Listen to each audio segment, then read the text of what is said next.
Sign here, and initial each page in the bottom corner.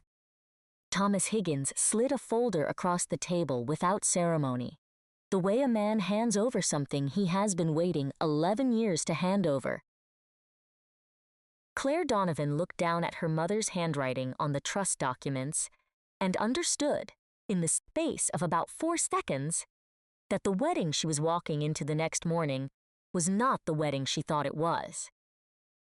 It was the last page of a deal her father had been negotiating with her body for 6 months, and nobody had planned on her finding out the night before. She had found out the night before anyway. Before we go any further, if you believe the quietest person in the room is usually the one who sees the most, subscribe to this channel and stay with me until the very end, because this story does not end the way you think it does. And drop a comment below, telling me what city you're watching from tonight. I want to see exactly how far Claire's story travels. 19 hours earlier, Claire Donovan had been standing on the terrace of the Ashgrove estate in a pale green dress, holding a glass of champagne she had no intention of finishing, listening to her future mother-in-law describe the seating chart for tomorrow's ceremony as though it were a military operation with acceptable and unacceptable casualties. Margaret Voss had opinions about everything.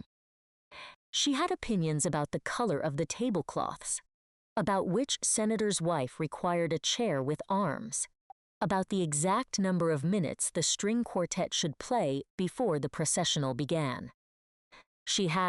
Claire had learned over 18 months of engagement an opinion about nearly every part of Claire's life except the parts that actually belonged to Claire. "You'll want to fix your hair before the toasts," Margaret said, not looking at her, looking instead at a clipboard that seemed to weigh more than the woman holding it. "The wind is doing something unfortunate." "I'll fix it," Claire said. She had learned over 18 months that the correct response to Margaret Voss was almost always 3 words or fewer. Anything longer invited a correction, and anything shorter than 3 words was, apparently, sullen. Claire had become an expert in the precise 3-word sentence the way other people became experts in a second language, out of necessity rather than desire. She excused herself with the excuse that never failed. Air, she needed air, and walked past the string quartet setting up their stands for tomorrow. Past the caterers unloading crates of glassware from a van marked with a company name she had personally vetted 11 months ago, back when she still believed the wedding was about 2 people building something, and not about 2 companies closing something. She had needed a moment away from the terrace. She had not needed to overhear anything. But the hedge maze behind the old carriage house carried voices strangely, funneling them along its gravel paths the way old stone buildings sometimes did. And she was 3 turns into it, looking for a bench she remembered from the site visit, when she heard her fiancé's voice say her name in a tone she had never once heard him use to her face. "Claire's fine with it," Adrian was saying. "She doesn't ask questions about the technical side. She never has." Claire stopped walking. "She's going to ask questions eventually," said a second voice, older, precise, a voice she recognized after a half-second of dread as Charles Voss, her fiancé's father, chairman of Voss Capital, a man who had shaken her hand exactly 4 times in 18 months and looked directly at her exactly twice. "The moment the merger closes, the routing algorithm transfers to us permanently. Donovan's board doesn't have the votes to reverse it once it's filed.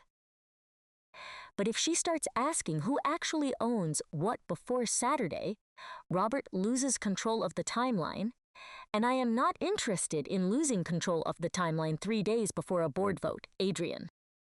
Do you understand me?" "I understand you."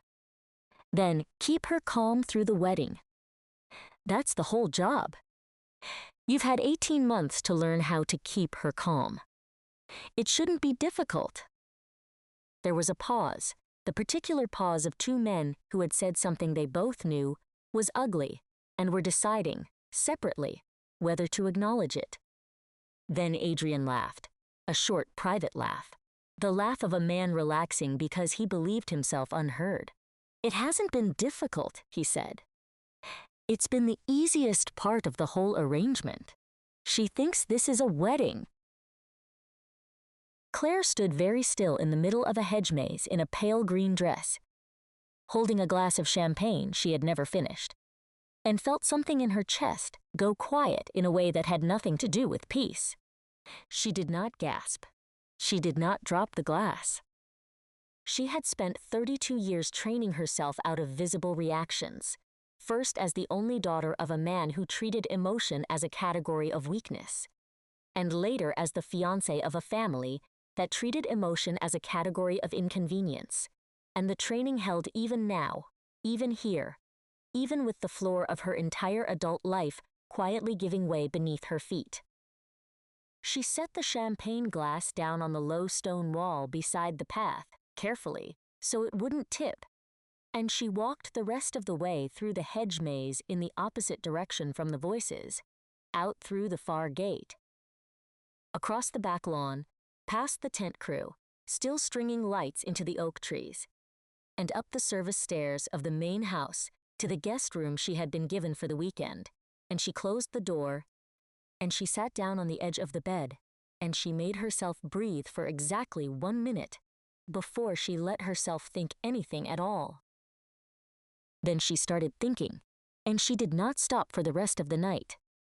Here is what Claire Donovan knew, sitting on that bed, still in her pale green terraced dress, the noise of the rehearsal dinner drifting faintly up through the floorboards.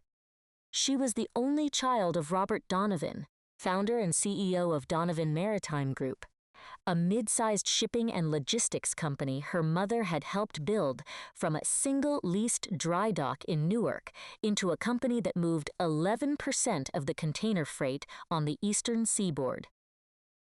Her mother, Eleanor Donovan, had died 8 years ago, quickly and without much warning, a stroke on an ordinary Tuesday, and Claire had spent the 8 years since trying to be useful to a father who had never quite recovered from losing the smarter half of the partnership that built his company, and who had, in the years since, developed the habit of making every important decision alone and announcing it to Claire only after it was finished.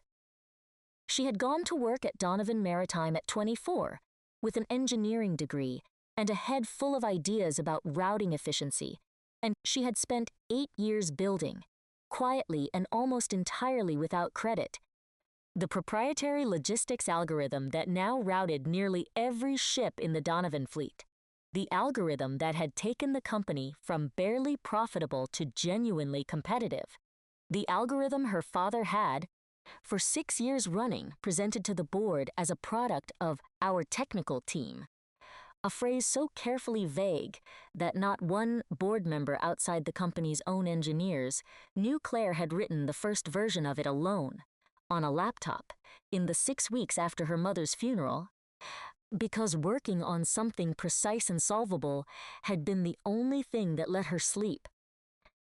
She had met Adrian Voss 14 months after her mother died, at an industry dinner her father had insisted she attend, and he had been charming in the specific, practiced way of a man who had been raised to be charming, and she had told herself for 18 months that the charm was real, because she had wanted very badly for something in her life to be simple and warm and uncomplicated by spreadsheets, and Adrian, for a while, had felt like that.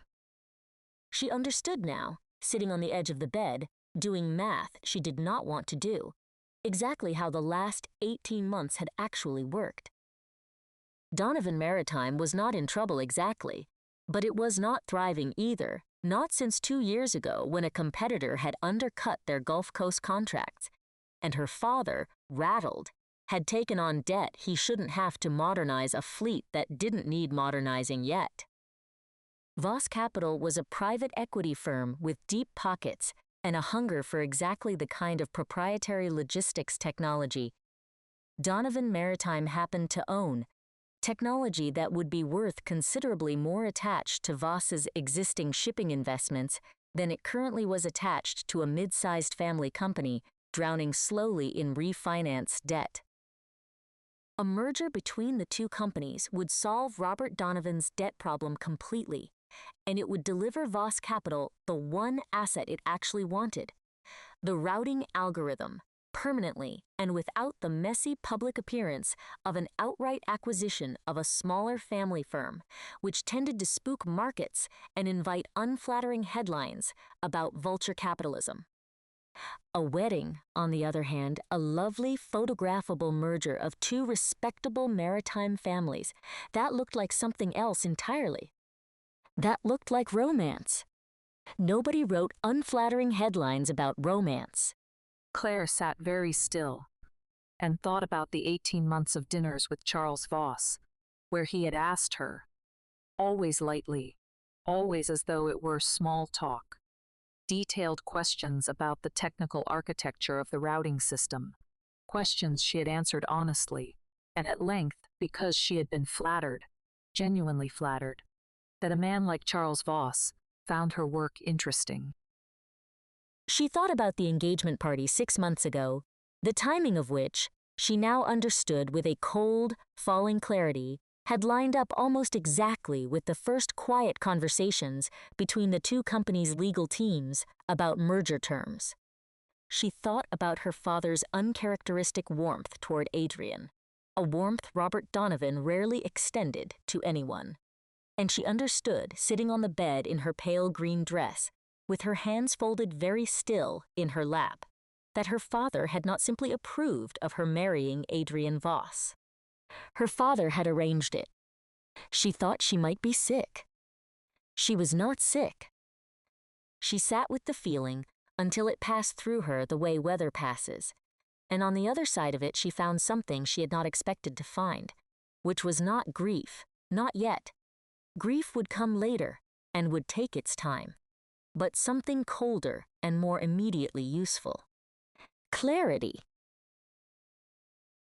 Because underneath the two men's careless voices in the hedge maze had been a detail she doubted either of them had considered significant, a detail meant only to be a scheduling note.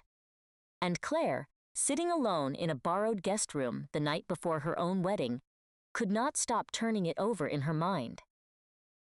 The moment the merger closes, the routing algorithm transfers to us permanently. Donovan's board doesn't have the votes to reverse it once it's filed. Doesn't have the votes to reverse it, which meant someone did have the votes, which meant the board's structure mattered in a way her father, in his rush to close the debt problem quietly, might not have fully accounted for. Claire had sat on her father's board of directors as a non-voting technical advisor for 6 years, present at every meeting, silent through most of them, watching the same 9 men and 2 women make decisions about a company she had spent a third of her life building the operational spine of. She knew the bylaws. She knew the share structure. She knew, better than almost anyone in that boardroom, exactly how much of Donovan Maritime Group actually belonged to whom, on paper, in the filed documents, nobody but the company's general counsel. And, apparently, Charles Voss had bothered to read closely in years. There was one thing she did not know, one gap in her own knowledge she had never had a reason to close, because it had never once occurred to her that it might matter. She did not know exactly what had happened to her mother's shares. Eleanor Donovan had owned 34% of Donovan Maritime Group at the time of her death. Claire knew that number the way she knew her own birthday, because it had been quoted in the obituary in the trade press, one of the strange small cruelties of losing a parent who had also been a public figure in her industry. She had always assumed, in the vague, uninterested way a grieving 24-year-old assumes things about legal paperwork she has no reason to examine, that those shares had simply passed to her father as her mother's surviving spouse, folding back into his existing majority stake, the way these things usually worked. She had never once asked to see the estate documents. She had never once asked her father a direct question about it. and sitting now on the edge of a borrowed bed the night before a wedding that was apparently the final signature page on a corporate transaction, Claire Donovan understood, with the particular clean shock of a fact arriving 8 years too late, that she had absolutely no idea where 34% of her mother's company had actually gone. She picked up her phone. It was 11:40 at night. She scrolled through her contacts until she found a name she had not called. In 3 years, a name her mother had given her once, years before the stroke, in a conversation Claire had not understood the weight of at the time. "If anything about this company ever feels wrong to you," her mother had said, apropos of nothing, over coffee on an ordinary Sunday morning when Claire was 23 and thought the sentence was simply her mother being dramatic. "Call Thomas Higgins before you sign anything." "Not your father's lawyer. Mine. He knows where I put things." Claire had laughed at the time. She had said, "Mom, that sounds like something out of a movie." Her mother had not laughed back. Her mother had simply said, "Write down the number." And Claire, because she had loved her mother and had no reason yet to understand her, had written down the number in the back of an old address book she still, for reasons she could not fully explain to herself, carried in her bag 8 years later. She called it at 11:43 at night, the evening before her wedding, and a man's voice, older, unhurried, and entirely unsurprised, answered on the second ring. "Claire Donovan," he said, not a question. "I wondered when you'd finally call." "You wondered," Claire repeated. Her voice came out steadier than she felt. "For how long?" 8 years, Thomas Higgins said. "Since your mother's funeral, if I'm honest. I told myself I'd wait until you asked. I didn't expect the asking to arrive 19 hours before your wedding, but your mother was never a woman who did things on a comfortable schedule either, so perhaps it runs in the family. I need you to tell me what happened to her shares," Claire said. "The 34%. I need to know where it went." There was a pause on the line, the pause of a man deciding how much of a long story to tell at midnight to a woman who sounded, even through the phone, like she was holding herself together with both hands. "It didn't go to your father," he said finally. "Your mother restructured her ownership 11 months before she died.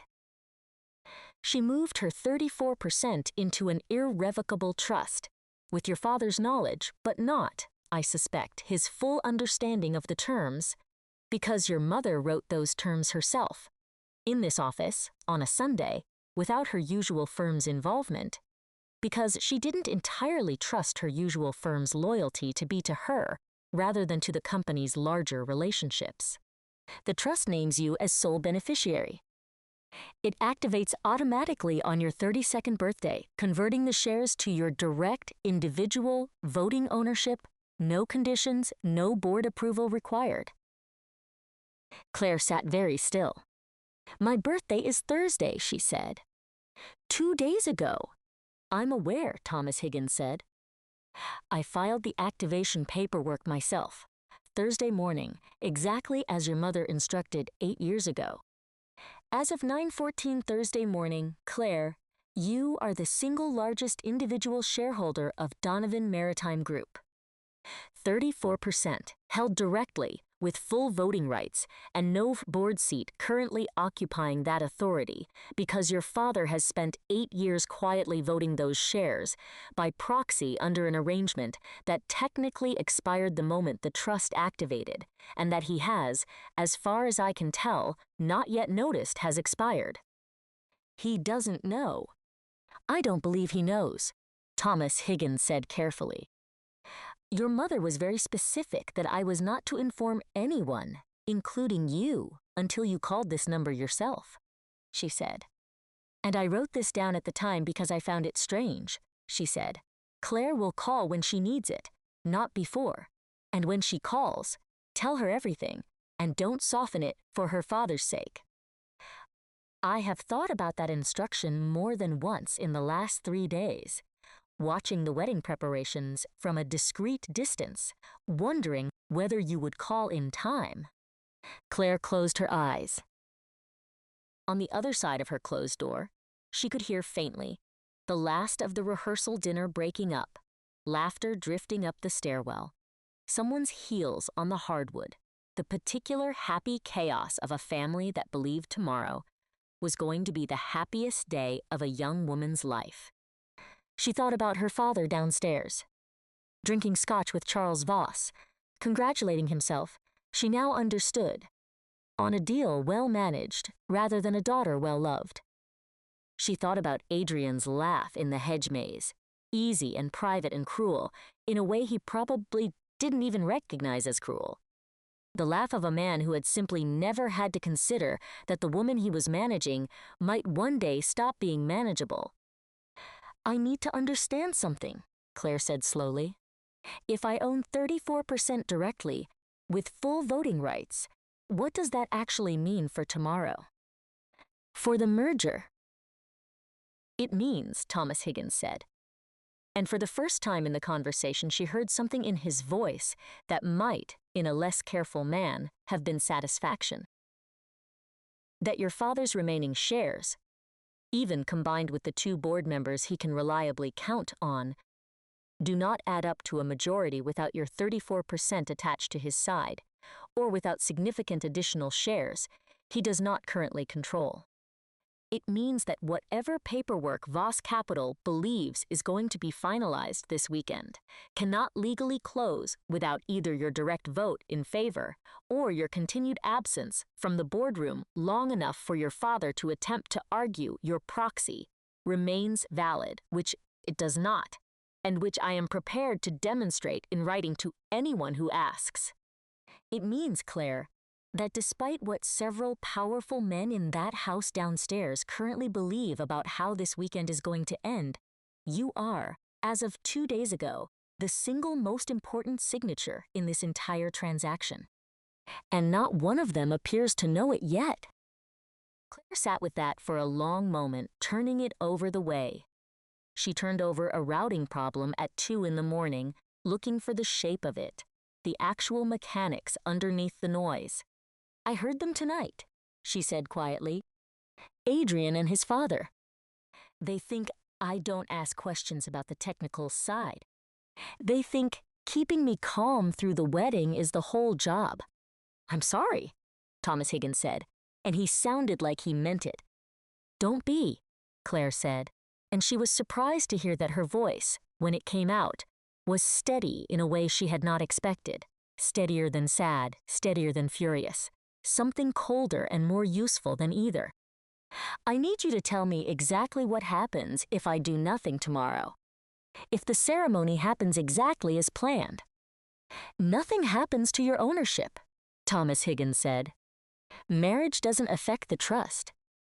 Your mother built it that way, deliberately, I believe, precisely so that whatever else happened in your life, this piece would remain entirely yours, untouchable by a husband, a father, or a board. The wedding itself changes nothing about the shares. What happens at the wedding, or doesn't happen, is entirely your decision, and I would be lying if I told you I had any idea which decision your mother would have wanted you to make. She was specific about protecting your ownership. She was notably less specific about your marriage." Claire looked at herself in the mirror across the room, still in the pale green terrace dress, her hair coming loose from its pins, her face doing the particular still, composed thing it had been trained to do for 32 years. She thought about the ceremony tomorrow, the 220 guests, the string quartet, her father's toast, already written. She happened to know, because she had proofread it for him last week, without understanding what she was actually proofreading. She thought about walking down an aisle toward a man who had called keeping her calm the easiest part of the whole arrangement. And she thought about something else, something that surprised her with how quickly and how completely it arrived. She thought about the 220 guests, and she thought about which 12 of them, specifically, were also members of the Voss Capital Board invited. She now understood, not primarily as friends of the family, but as witnesses to a deal. Charles Voss intended to treat as effectively closed the moment his son said "I do." "Thomas," Claire said slowly, "I have a question, and I need you to answer it as my lawyer, not as my mother's old friend. If I go through with the ceremony tomorrow, exactly as planned, and then, at the reception, in front of everyone, I simply decline to sign whatever documents Charles Voss has prepared to be signed as part of the celebration,